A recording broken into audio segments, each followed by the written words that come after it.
moments that we guys don't think about. After having some extremely terrible first dates, I told the guy I was talking to that I wasn't really comfortable going on a date. One night he asks if I'd like to run a couple of errands with him. He took me to a store where he bought a bunch of candy, and after leaving the store he pointed to this really old and small theater and asks if I would like to check it out. After the movie, he asks me if I was as hungry as he was and proceeded to treat me to a great dinner. The MF tricked me into a perfect date night. Sneak. 100. This guy quickly became obsessive, but I did hugely appreciate his first date idea. I really like to draw, paint, etc., so he decided to take me out by a dam where there were picnic tables. Love to hike to BTW, and we followed a Bob Ross painting tutorial together. He bought all the stuff for that and bought me a flower and a coffee. It was really nice that someone paid attention to the stuff I liked and based that around our first date. What a great first date. How did it go downhill, if you don't mind me asking? He was good at the computer, bragged about hacking people's Facebooks and such. Us having dates and hanging out did not last even a whole week. He asked me to go get him a drink and I walked in on him trying to get in my phone. This next part, I might have just been super paranoid about the previous facts, but I was looking up dent repair kits on Amazon right before I had started talking to him, and I had brought up the scratch on my car while hanging out with him, and he word for word said, "Why don't you get a dent repair kit or something?" He also said something else that I swear I had searched or said to someone over text, but I can't remember. Coincidence, IDK, but I was really paranoid he was watching my stuff, lol.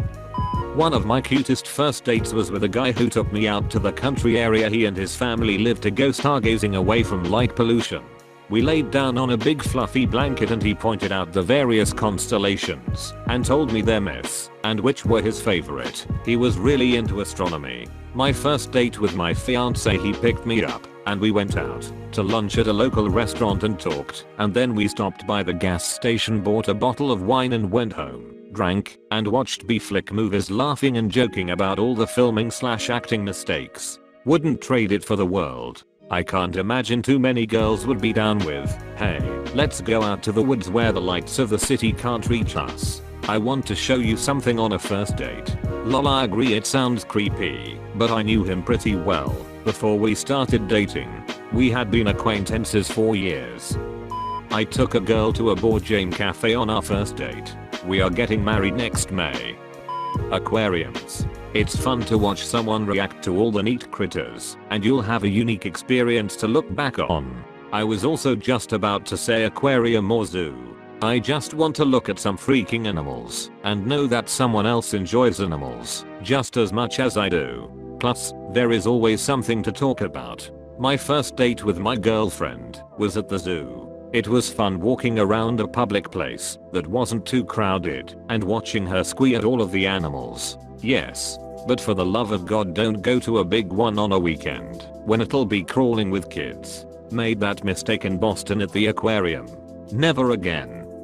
Having an activity to do. Then if the conversation gets stilted, then there's still something to keep you guys connected. Could be something as goofy as miniature golf. Miniature golf is actually a great idea. It's something people don't do often. It's silly and fun.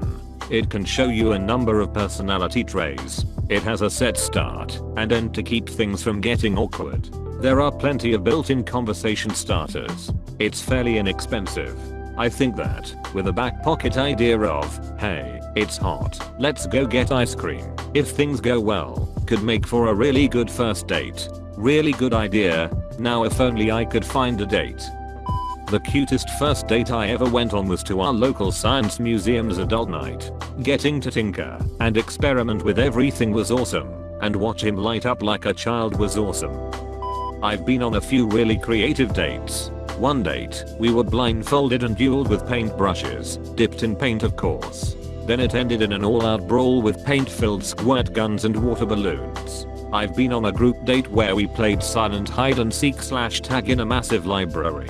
Edit. Forgot to add we were all wearing ugly Christmas sweaters for some reason. It wasn't Christmas.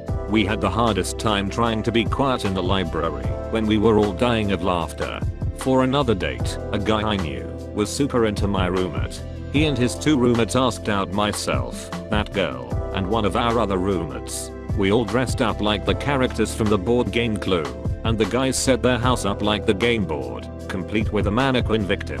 We all ran through the house playing live action Clue, wielding a rope and a pipe and a banana with revolver written on it in Sharpie. That guy and girl are now married with 2 kids. One of my early dates with my boyfriend, we went to Goodwill and had 5 minutes each to pick out the ugliest outfit we could find for the other person.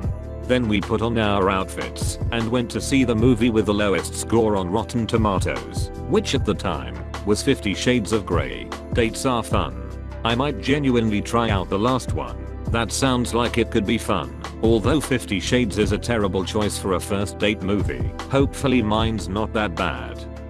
I love street food festivals. You can have food from around the world and have great convo prompts. I live in a city that has literal food truck conventions. Every few weeks, dozens and dozens of food trucks meet up together, sort of like a car show. They all gather in the same location, and it becomes an absolute showcase of food from every part of the world. There are taco trucks, every variety of BBQ, smoked and grilled, hot dog trucks, dessert trucks, Greek food trucks, Thai, Moroccan, Indian, Chinese and nearly everything you can imagine. If you want a unique first date with lots of chances to interact with yourselves and others, often natives of whatever nation's food they offer, this is an amazing experience. Totally love going to these events. Go to the park and make soap bubbles or paper airplanes. Play a sport like badminton, tea and watercolor painting. Trampoline park. Bookstore. I had a pretty good first date once in a quiet bookstore. We ended up sitting in a small upstairs room looking at pictures of WW2 tanks while he nerded out about them. If you have dogs, go to a dog park with them. Dog lover? Go to an animal shelter and walk some dogs or play with them. Free, adorable, and nice to the poor pups. Are you kidding me? I would be 98% likely to come home with a new dog. I would break up with the dude immediately, haha. No, in all seriousness, I think this is a great idea. Eater, be sure to call ahead and arrange things.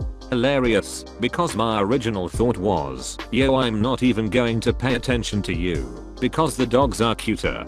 Hopefully the conversations are interesting enough for you to at least talk to each other. And if not, then at least you got to spend time with a fluff. I've always thought that when you're first talking to someone and you tell them small things about yourself, whether they be likes or dislikes, and they keep those in mind, it's smart to do so. That being said, I once went on a date where we volunteered at an animal shelter all day. I had told him I wanted to be a vet tech someday, and it was a passion. It would never just be a backquote job, and I absolutely love animals. Although, after telling him that, I changed the subject and I didn't really think he'd keep it in mind even though he praised me for it. Anyways, I had the time of my life on the date, and then we had lunch at this taco place I raved about. Unfortunately, our relationship didn't last too long, but he was a great guy, and I hope he's doing well. Username checks out. I chose my own, but I took him skydiving.